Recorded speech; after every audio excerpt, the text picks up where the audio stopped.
sont engagés sur un chemin d'où proviennent les accords de cette musique.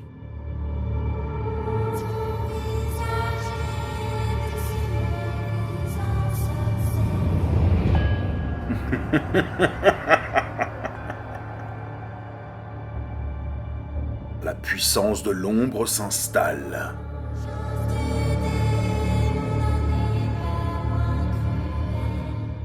L'espoir émerge du noir.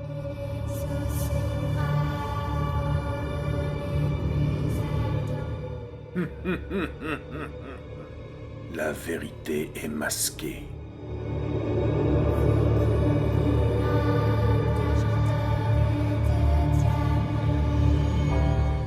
Tout est inscrit là, dans la matière noire de mon esprit.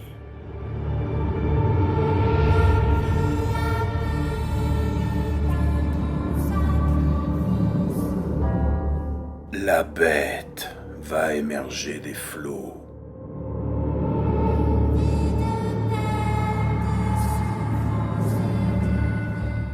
Seigneur, qu'ont-ils fait ?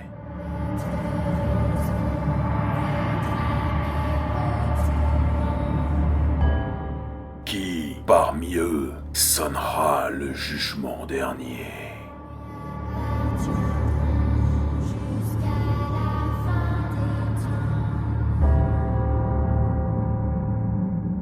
L'un d'eux s'est laissé corrompre.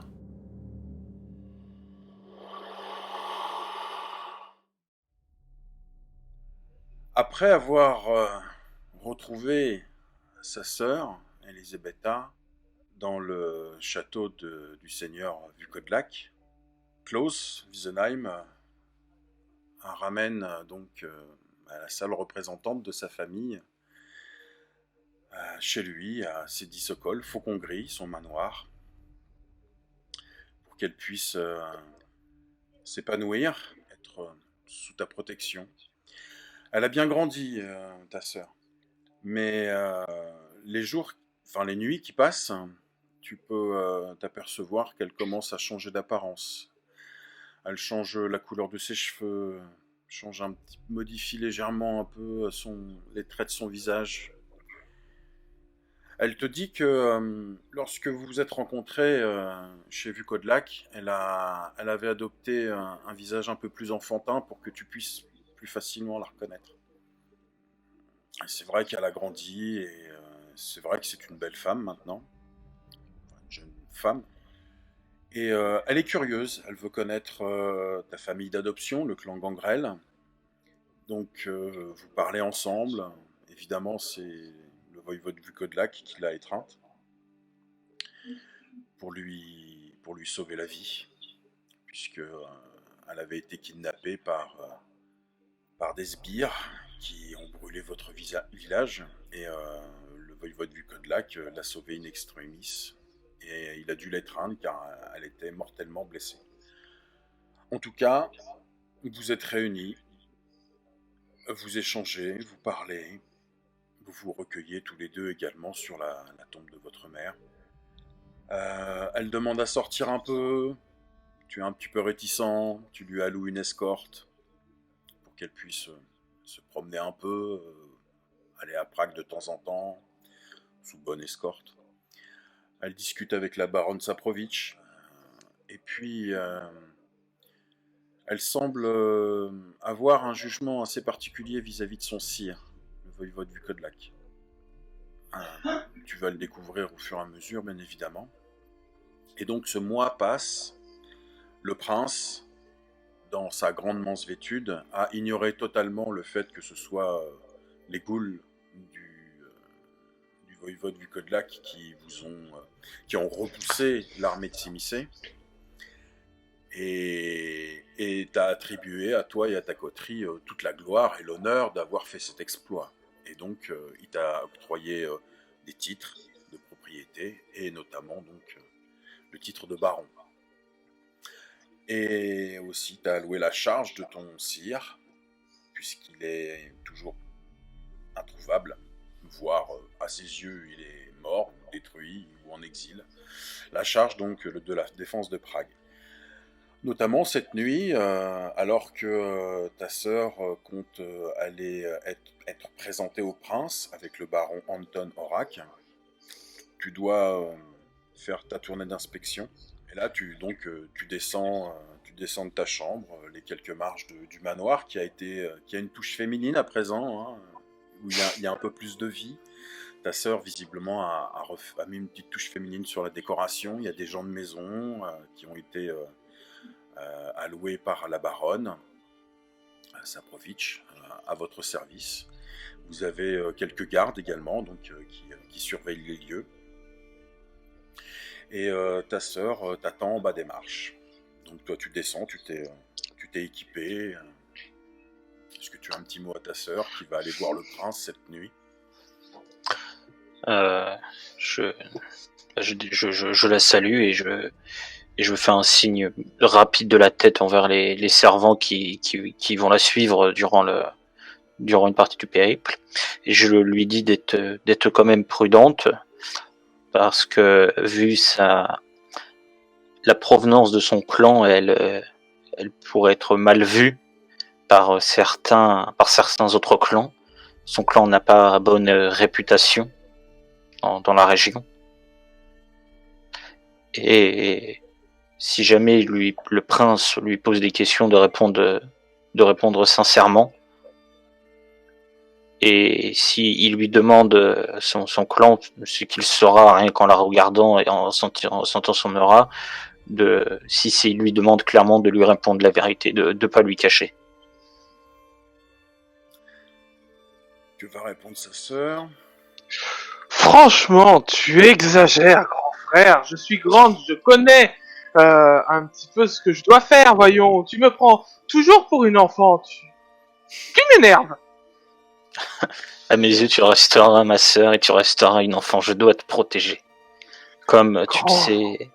Grand frère, s'il te plaît, et je te pose une bise sur la joue et t'étreins un peu fortement pour te dire c'est bon, je suis costaud. Je l'embrasse sur le front et je lui dis allez, vas-y. Je lui dis sois prudent. Oh, je cours moins de risques que toi. Lorsque tu sors du manoir, tu as encore cette sensation de chaleur, car ta sœur a gardé une petite chaleur humaine, physiquement je veux dire. Au premier coup d'œil, elle ne ressemble pas à un vampire, elle ne ressemble pas à un kénite. Et elle a toujours son air angélique et te fait signe de la main. Je m'adresse à présent aux viewers. Anita, la Giovanni, qui a été interprétée par MV, a donc pris peur pour elle, pour le spectre qui l'accompagne, après une mésaventure mystique et mystérieuse, et est retournée visiblement en Italie, en 4e vitesse. MV, notre joueuse, a gentiment accepté de prendre le rôle de la sœur de Klaus, ce qui arrange bien mes affaires. Tu m'étonnes. Je tiens à préciser que Klaus n'était pas au courant. Non, pas du tout. Donc, je sais pas, ma réaction était totalement, on va dire, j'étais pas du tout au courant que ma coéquipière allait reprendre le rôle de ma sœur, donc. Mais tu as très bien improvisé, c'était très bien. La nuit est calme. On peut voir les toits de Prague, d'où s'échappent quelques volutes de fumée. La lune qui commence doucement à se lever. Une lune pleine, qui est bien grande, qui éclaire bien cette nuit. On peut voir une envolée d'oiseaux chassés par un gros corbeau qui se pose sur une cheminée, qui lisse ses plumes d'une aile, lâche un croassement,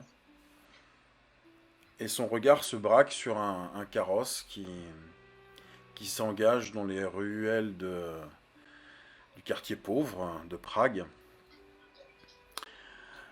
Un, un carrosse qui avance lentement.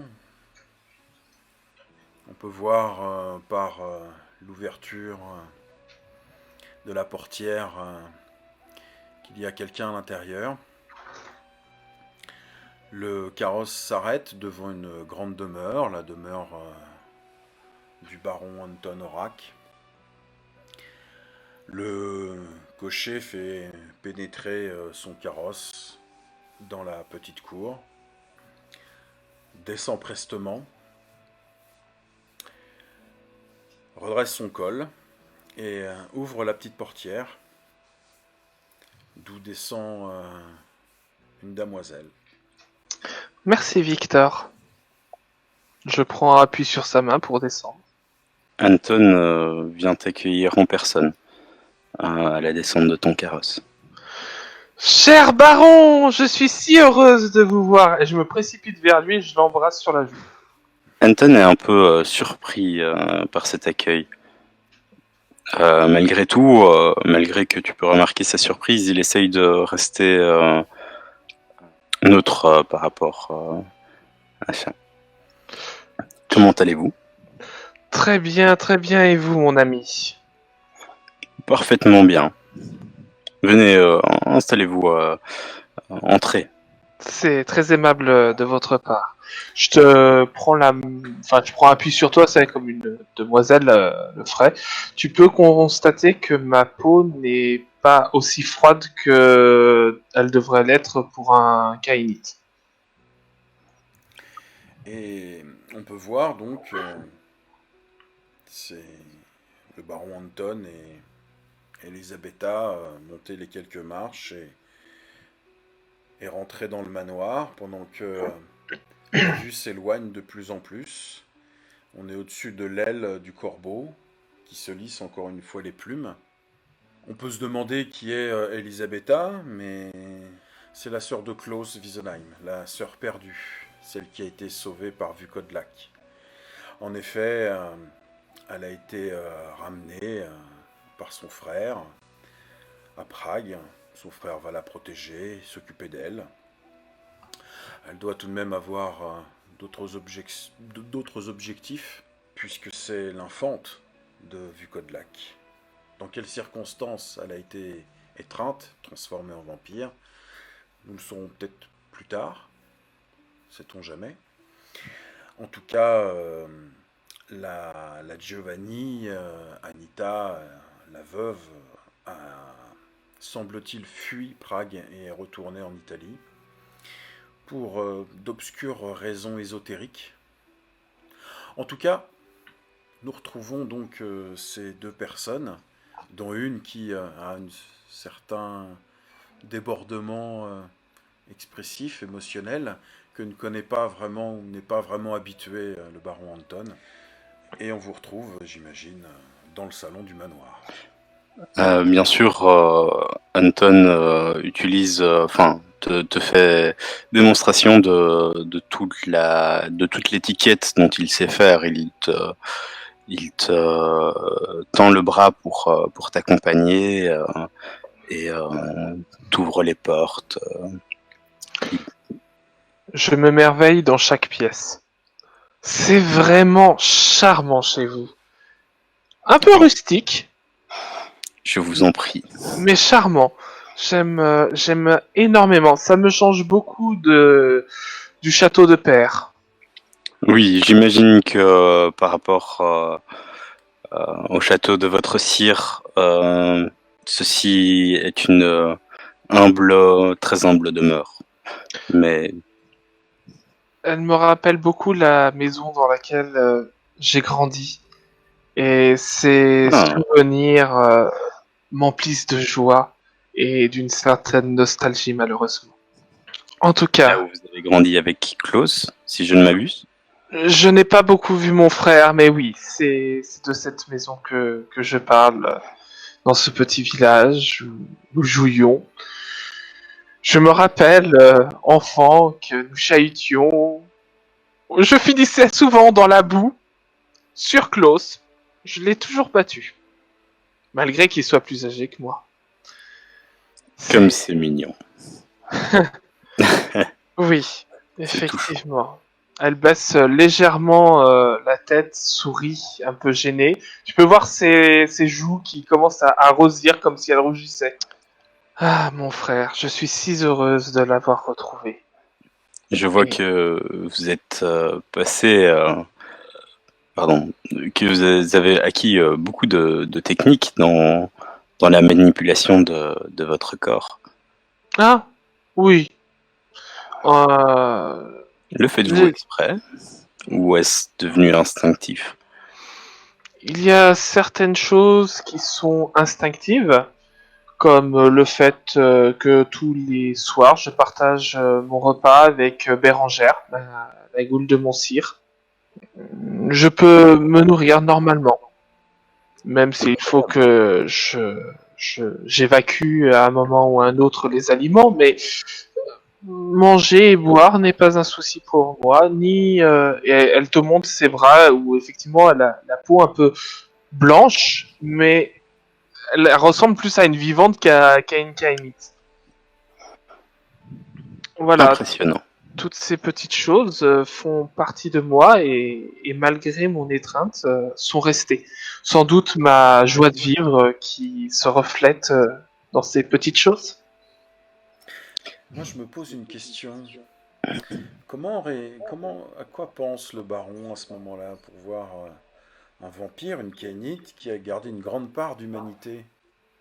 Est-ce que Anton enfin, connaît la... Ah, ça se voit, elle est vivante, enfin, elle paraît vivante, elle a un semblant de vivant.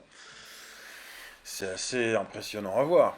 Oui, Oui, ok. par rapport à Je, son cire je- qui est affreux et abominable, et inhumain, oui. Oui, donc mais je me dis que ça doit certainement être une manipulation assez avancée du corps de la bête, quoi. Enfin, du corps kainite. C'est vrai qu'elle a quand même, elle a vraiment changé depuis la première fois que tu l'as vue au château de Vukodlak. Elle a changé de couleur de cheveux, ça a pas l'air d'être une teinture. T'es pas sûr, mais tu crois enfin, elle a peut-être grandi légèrement. Son visage est un peu plus symétrique, plus de forme. plus de forme. Elle a un nez moins écrasé, tout ça. Elle est embellie. Est-ce que je sais si les pouvoirs de vicissitude peuvent euh, amener ce genre de choses, enfin, de permettre ce genre de transformation du corps? Oui. Donc de pouvoir manger, oui, oui, enfin, grandir et changer l'apparence, ça je sais, mais pouvoir manger. Manger, non. Hmm. Je vois qu'il m'observe. Oui, bah oui, oui, oui. Je le regarde avec un grand sourire. Ma toilette vous plaît? Beaucoup, beaucoup. Euh, Merci. J'ai passé des heures à modifier ce corps. je vois, j'ai remarqué et vous faites ça admirablement bien. Merci bien. Permettez-moi de vous complimenter sur vos capacités. Toutefois, je suis quand même étonné, je n'ai encore jamais eu l'occasion de croiser un kainite qui pouvait ingérer des aliments. Euh, Est-ce votre pouvoir de vicissitude qui est Du derrière tout. cette capacité? Ça, le fait que mon corps reste relativement vivant et que je puisse m'alimenter a énormément étonné mon sire aussi. Père, c'est... Ça l'a surtout dégoûté. Oui. Père a eu quelques a priori là-dessus, mais bon, vu que c'est un bougon, euh, que dire de plus? Nous ne partageons pas tout à fait la même philosophie de la vie ou de la non-vie. C'est le moins qu'on puisse dire. Mais je ne perds pas espoir de le changer. Je comprends tout à fait. Partager la même vision que lui me paraît assez compliqué, mais Oh. Vous savez, à force de rester enfermé dans son laboratoire, ne voir personne, ne pas prendre l'air, c'est devenu un vieux machin qui grommelle dans sa barbe et qui voit tout en noir. Je lui ai dit, il faut que tu prennes un peu plus l'air, il faut que tu sortes, ça te ferait du bien. Il m'a dit, d'accord, mais je veux rentrer à Prague. Je lui ai dit, très bien, nous rentrerons à Prague, je vais m'occuper de ça. Et ben voilà. Et permettez-moi de vous poser cette question, mais dans quel but me rendez-vous cette charmante visite? Oh, j'ai plusieurs choses à vous demander. La première, il va me falloir un entretien avec le prince, que vous m'introduisiez à la cour de sang. Il va me falloir aussi un entretien avec votre ancien. Mon ancien. Oui, votre ancien. Alors, si j'ai bien compris, il est assez difforme et il vit dans le quartier juif. D'après les textes d'une certaine Alix de Savoie, qu'il l'aurait rencontré. Avec Joseph, aucun souci. Je vous emmènerai à Joseph sans aucun problème. Merci bien. Qui est de l'entretien avec le prince. Comprenez que le prince ne donne pas. Permettez-moi de vous poser la question sans que ce soit trop intrusif, bien sûr. Quelle est la raison de votre entretien avec le prince? Eh bien, tout simplement afin que mon sire puisse s'installer à Prague. Disons que nous sommes face à un dilemme. Après de longues discussions avec Père, j'ai réussi à le convaincre d'employer la voie diplomatique et non d'envahir Prague par la force. Vous aurez l'entretien avec le prince, je pense. Je pense qu'une guerre n'est pas. Voilà, ce serait un n'est peu pas souhaitable. Ce serait un peu dommage que la plupart des êtres de cette ville, ainsi que les Kainites qui y vivent, soient à moitié tous massacrés. Alors, Père se réjouirait de ce massacre et aurait plus d'un cobaye sous la main, mais moi ça me dérange un petit peu. Il est un peu excessif. C'est l'âge. Je comprends. Avec l'âge, les vampires parfois perdent le sens de certaines choses, mais... Et comme je vous ai dit, il manque d'air pur. Ça aide pas. Oui, y a-t-il d'autres... Oui, j'ai plein de requêtes pour vous, mon cher baron.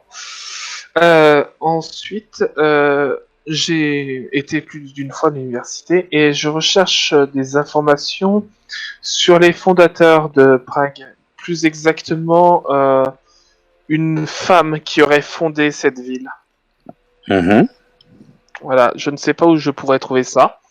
Et comme vous êtes le seul ami, à l'exception de mon frère, mais qui est absent, je me permets donc de vous demander de l'aide afin de trouver ces informations qui me seraient de la plus haute importance. Anton, tu peux me faire un jet d'intelligence plus érudition, s'il te plaît? Mais bien sûr. Monsieur a beaucoup de dés. Alors, 3 succès. Ah bah... Ouais, il se trouve que tu as un ouvrage là-dessus, dans ta propre bibliothèque. Eh bien... Bien évidemment, t'as pas tout retenu, toutes les informations, puisque c'est écrit dans un bouquin.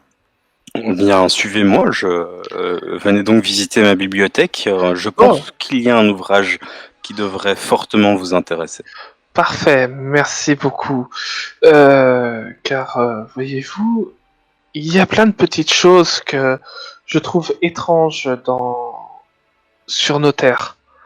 Le massacre de ma famille, puis ce journal que j'ai trouvé dans la chambre de mon frère, écrit par une dénommée Alix de Savoie, où elle y a noté énormément d'informations, dont des informations que mon frère m'a cachées, comme le fait qu'il ait assassiné notre mère, et le fait que vous ayez, vous compris dans le lot, contribué à assassiner ma sœur.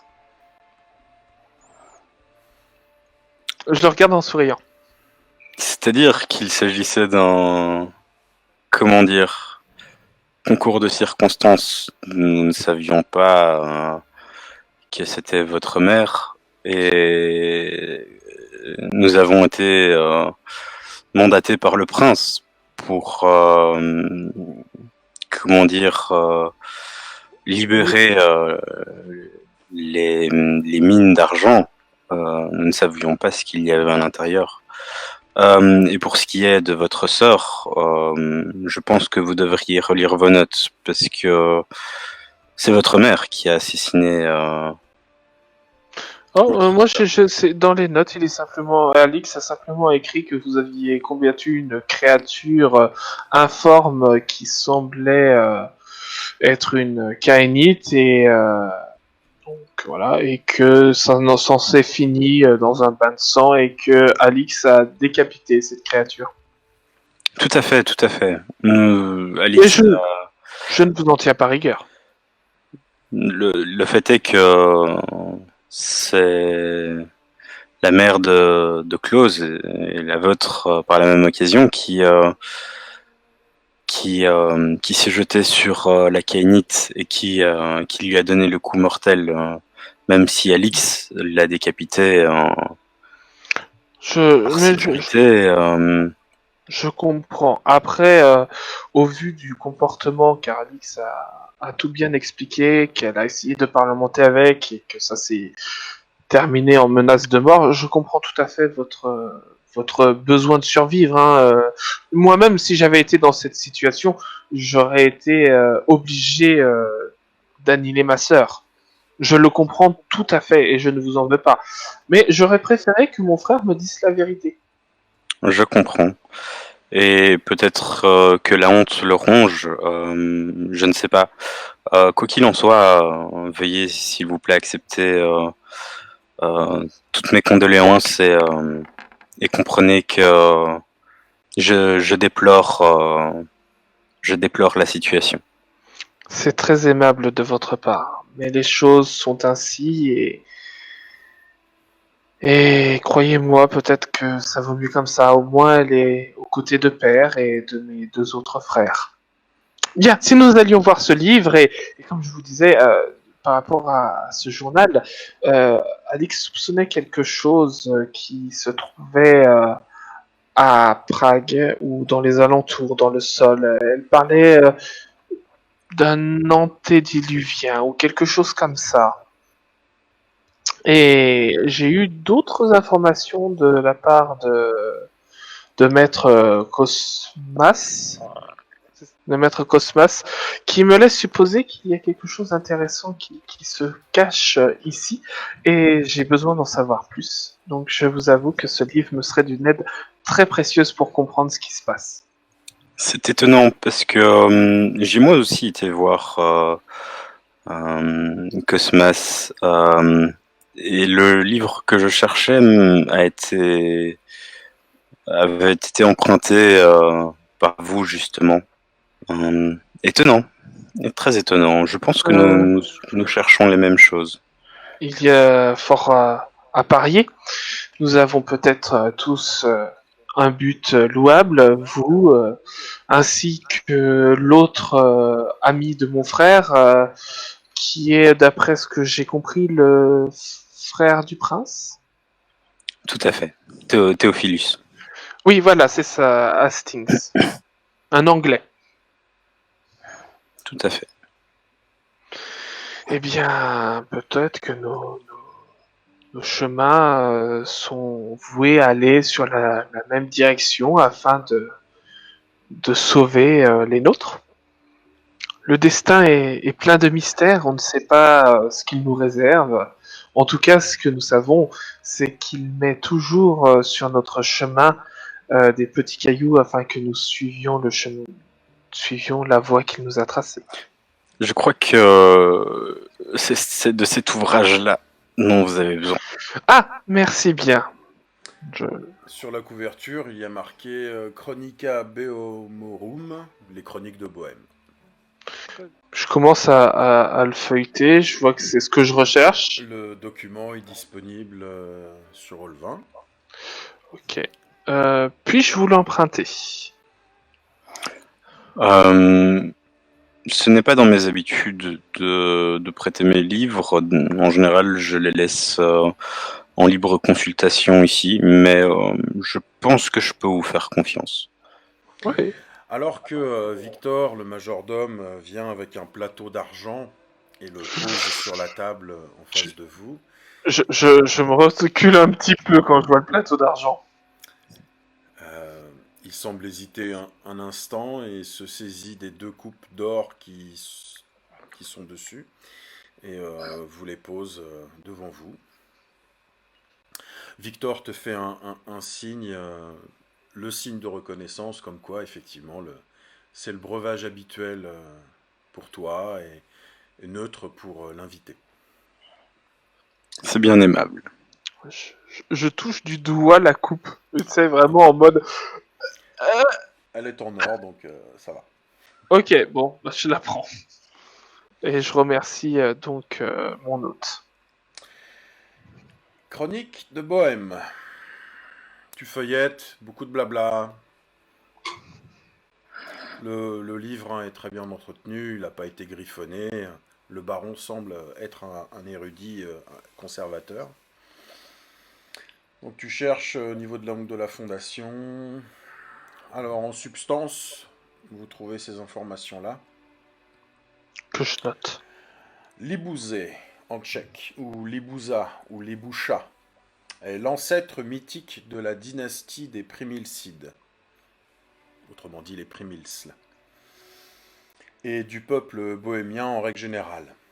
Selon la légende, elle fonda Prague au 8e siècle.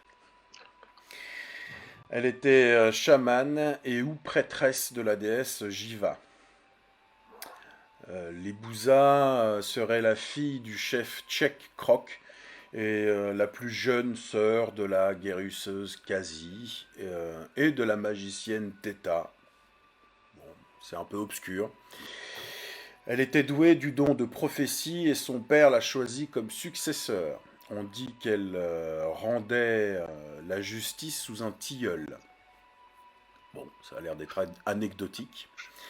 Bien qu'elle se soit avérée un chef avisé, les hommes de sa tribu ne supportaient pas d'être sous les ordres d'une femme. C'était une autre époque. Ils demandèrent à Libouza de choisir un prince pour le peuple et elle désigna Primisle, un laboureur du village de Stadis. C'est un peu original, choisir un laboureur. Et il y avait d'autres prétendants. On y vient. On enleva Primisle à sa charrue et on l'amena au château. Prémisle devint alors duc. Libouza l'épousa et donna naissance à Nézamilsle, inaugurant la dynastie des Prémilcides. On raconte que le ou les autres prétendants écartés furent rendus fous de chagrin. Libouza était la plus sage des 3 sœurs et prophétisa la fondation de Prague depuis son château, d'après les légendes, à Vyšehrad.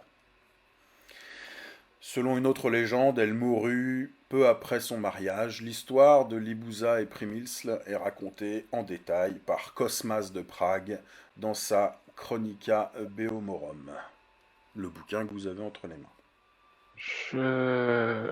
Je cogite. On peut clairement voir que je suis dans mes pensées. Et je marmonne. Fou de chagrin. Fou de chagrin. Est-ce que le prénom de Libouza me rappelle quelque chose? Bah, effectivement, tu l'as déjà lu dans 2-3 ouvrages, effectivement, chamane, prêtresse de la déesse Jiva, fondatrice effectivement de Prague, oui, ça te revient, ça remonte. Maintenant, pas plus que ça, quoi. Ok. De chagrin.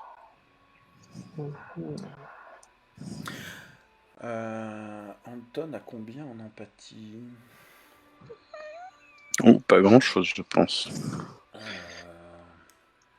Ah ouais, ouais. Pas de bol. Donc jette-moi 3D s'il te plaît, on sait jamais. Mhm. Voilà.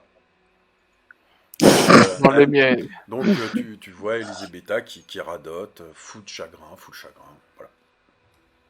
Je prends des notes, mais tu comprends rien à ce que j'écris. Ah, ça doit être ta coupe, elle est un peu corsée. Ouais.